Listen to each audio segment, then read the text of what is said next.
रामपुर गांव में गोपी नाम का एक किसान रहता था। वह बहुत मेहनती था।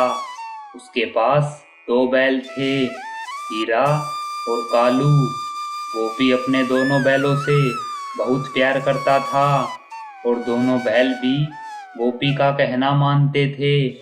खेतों में दिन भर गोपी अपने और अपने बैलों के साथ मेहनत करता था और अपना पेट भरता था।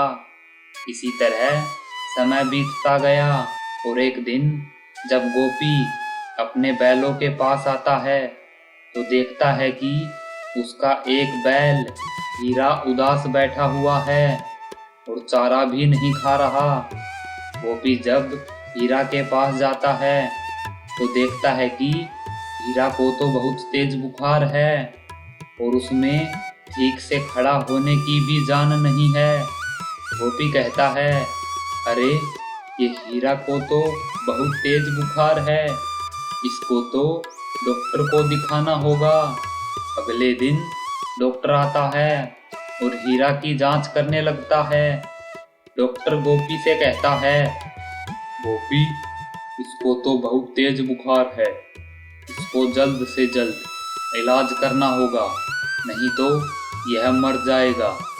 देखो गोपी, इसके इलाज में लगभग 5,000 रुपये लग जाएंगे। डॉक्टर की बात सुनकर गोपी कहता है, क्या डॉक्टर साहेब 5,000 रुपये? इतने पैसे तो मेरे पास नहीं हैं। डॉक्टर गोपी से कहता है, देखो गोपी, अगर तुम्हें अपने बैल की जान बचानी है तो तुम्हें पैसों का जुगाड़ करना ही होगा, नहीं तो तुम्हारा बैल मर जाएगा। गोपी कहता है, डॉक्टर साहेब आप बैल का इलाज कीजिए, मैं आपको कल तक पैसे दे दूंगा। डॉक्टर हीरा को इंजेक्शन लगाकर वहां से चला जाता है और गोपी कहता है, अब मैं क्या करूं? गोपी सोचने लगता है, क्यों न मैं जमींदार जी के पास जाऊं और उनसे मदद मांगूं। क्या पता जमींदार साहेब मेरी मदद कर दें। अगले दिन गोपी जमींदार के घर जाता है। जमींदार घर के बाहर ही एक चारपाई पर बैठा हुआ था। गोपी जमींदार के पास जाता है और कहता है, नमस्ते जमींदार साहेब। नमस्ते गोपी, बोलो आज मेरे घर कैसे आना हुआ? गोपी कहता है, जमींदार साहेब मुझे 5,000 रुपये की जरूरत है। मेरा बैल बीमार हो गया है, इसलिए उसके इलाज के लिए मुझे 5,000 रुपये की जरूरत है। क्या आप मुझे 5,000 रुपये दे सकते हैं? जमींदार कहता है, पैसे तो मैं तुम्हें दे दूंगा गोपी, परंतु तुम्हें अपना घर मेरे पास गिरवी रखना होगा, तभी मैं तुम्हें पैसे दे सकता हूँ। सोच लो। जमींदार की बात सुनकर गोपी सोचने लग जाता है कि वह क्या करे, अपना घर गिरवी रखे या नहीं। काफी देर सोचने के बाद गोपी कहता है, ठीक है जमींदार साहेब, मैं अपना घर आपके पास गिरवी रख देता हूँ। कृपया करके आप मुझे 5,000 रुपये दे दें। जमींदार कहता है, ठीक है गोपी। ऐसा कहकर जमींदार गोपी को 5,000 रुपये दे देता है। गोपी पैसे लेकर वहां से चला जाता है और अपने घर आ जाता है। खेत में अच्छी फसल खड़ी है। फसल कटने के बाद पैसे आएंगे, उनसे मैं जमींदार जी का सारा कर्जा लौटा दूंगा। ऐसा गोपी सोचने लगता है। अगले दिन डॉक्टर आता है और हीरा का इलाज करने लगता है। आज हीरा की हालत में काफी सुधार था।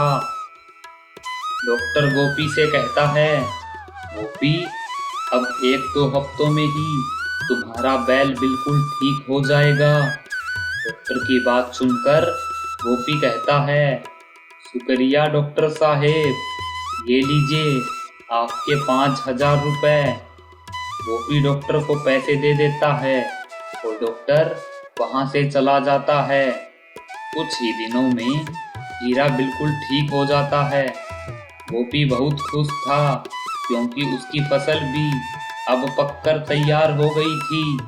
परंतु एक दिन बहुत तेज बारिश होती है और किसानों की सारी फसलें बर्बाद हो जाती हैं। गोपी की भी फसल खराब हो गई थी। गोपी अपने खेत को देखकर बहुत दुखी हो जाता है और कहता है, हे भगवान, ये क्या हो गया? मेरी तो सारी फसल खराब हो गई। अब मैं क्या खाऊंगा और जमींदार का कर्जा कैसे चुकाऊंगा? एक दिन जमींदार गोपी के घर आता है और कहता है, गोपी, तुम्हें जो मोहलत दी गई थी वह खत्म हो गई है। लाओ, अब मुझे मेरे पैसे दो। जमींदार की बात सुनकर गोपी कहता है, जमींदार जी, आपको तो पता है तेज बारिश के कारण मेरी सारी फसल खराब हो गई है। मेरे तो खाने तक के लाले हैं। जमींदार जी, कृपया करके मुझे कुछ दिनों की मोहलत और दीजिए। मैं आपका सारा पैसा ब्याज समेत लौटा दूंगा। जमींदार कहता है, नहीं गोपी, मुझे मेरे पैसे अभी चाहिए। गोपी कहता है, जमींदार जी, अब मैं कहाँ से लाऊं पैसे? कृपया मुझ गरीब पर दया कीजिए। जमींदार कहता है, तुमने अपना घर गिरवी रखा था। अगर तुम्हारे पास पैसे नहीं है तो अपना घर खाली कर दो। जमींदार की बात सुनकर गोपी कहता है, जमींदार जी, रहम कीजिए। अपने घर को छोड़कर मैं कहाँ जाऊंगा? कुछ ही दिनों में मैं आपके पैसे लौटा दूंगा। मुझ पर रहम कीजिए। जमींदार कहता है, मुझे इससे कोई मतलब नहीं है कि तुम कहाँ पर भी जाओ। चलो, अपना सामान उठाओ और निकलो यहाँ से। जमींदार गोपी को घर से निकाल देता है। बेचारा गोपी निराश होकर अपने बैलों को लेकर वहां से चला जाता है। गोपी अब एक छोटी सी झोपड़ी बनाकर अपने खेत में ही रहने लगता है और एक बार फिर से अपने खेत में मेहनत करता है। वह अपने दोनों बैलों के मदद से अपने खेत को जोत देता है और बीज बो देता है। गोपी लगातार मेहनत करता है और कुछ ही दिनों में एक बार फिर से गोपी के खेत में फसल लहराने लगती है। इस बार गोपी की फसल पहले से भी अच्छी थी। इसी तरह समय बीतता गया और गोपी की फसल पककर तैयार हो गई।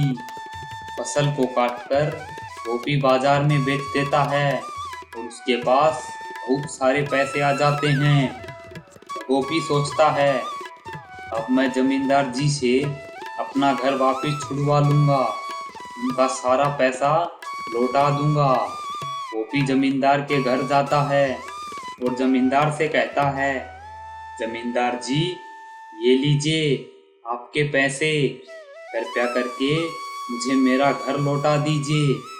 जमींदार पैसे लेता है और कहता है, ठीक है गोपी, जाओ।